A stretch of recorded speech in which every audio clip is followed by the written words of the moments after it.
Hi everybody, NC Prepper again with you. Today I wanted to talk about a solar generator that I've recently put together. It's a simple project that I've been working with and wanted to kind of share it with you. I'm kind of proud of it. It's something that I've used a little bit. I haven't, as I said, I've not completely finalized on the final design here. But it's, you can see I've got a pretty large battery in there, and I added a cigarette lighter plug. I do have a battery tester on there. It's just a container that I picked up at Walmart, actually. Sorry, I'm using the camera by hand today, and instead of using the tripod like I normally do. On the back side, I'm not sure what this connector is called. But it's just something that I kind of settled on. My solar charge controller came with the same kind of connectors, so I figured I would just keep it all all the same and just go with something like that. You can see some of the other various things that I use. I'll talk about those in a minute. But basically, I liked it so that where I could take the top off, I could get to it and service it pretty quickly. I could change the battery out if I wanted to. Kind of looks like a rat's nest in there. It looks worse on camera than it actually does in person, but you know, it's still a work in progress. The container though keeps everything kind of neat and tidy. What I've done is basically, I mean, you can, if you've done any kind of research with solar charger, having it with 12 volts, I can use one of these to give me USB. So if I'm off, my main purpose of building this is, and I guess it's just like anybody else, when I go camping, sometimes I may want to stay for the weekend and I may not have access to electricity. Some of the campsites that are like we have Umstead National Park here, it's primitive camping. Or I live in North Carolina, so there's also Uwharrie National Park. No electricity there either. It's primitive camping, and it sounds like it'd be a luxury. My main purpose of building this actually was I use a CPAP machine to sleep.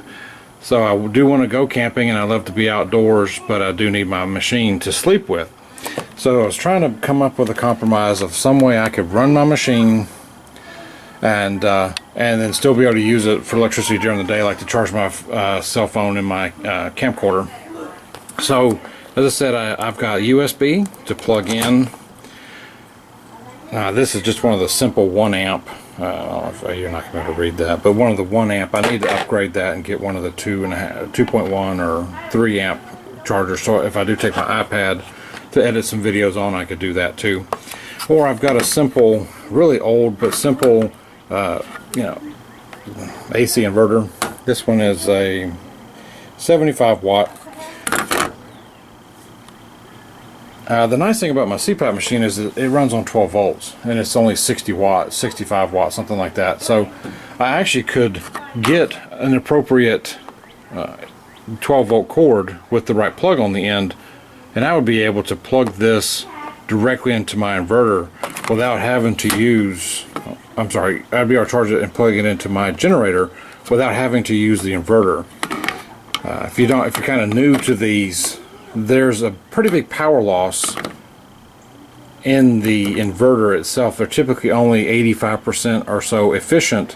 You're going to get a lot of heat, a lot of electricity. A lot of the efficiency is lost through heat when it converts the 12 volts into the 120 volts, the way that they have to do all the stuff inside there. So the moral of all that is, the more you can get to run on 12 volts, the more efficient everything's going to be, because it's a one-to-one connection. I may have shown this already, but I'll show it to you again. Is the way I can keep this charge when I am completely like doing primitive camping is I just use a simple solar charge controller, and I have a 20 watt solar panel.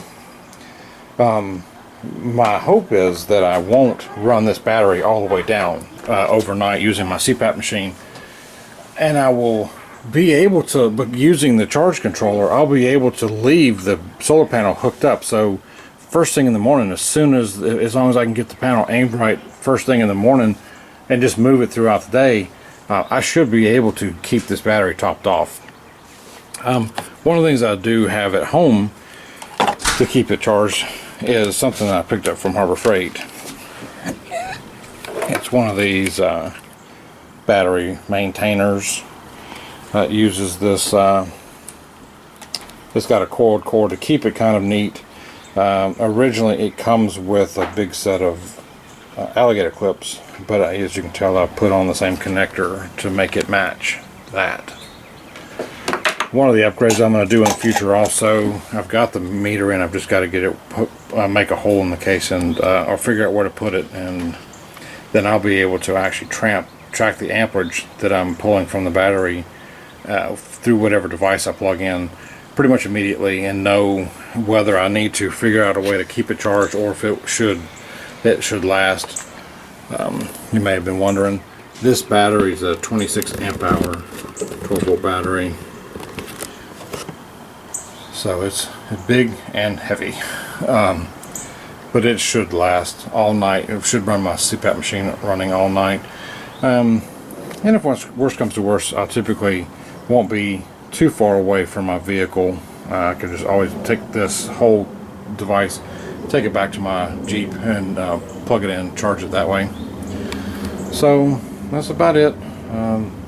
Just let me know what you think. If you've got any suggestions or comments, please leave them in the comments below. If you like the video, give me a thumbs up. And I am still looking for more subscribers, and subscribing is a good way to know when I come out with new videos. So this is NC Prepper, trying to help you be better prepared. I'll come back with a video as soon as I can. Bye.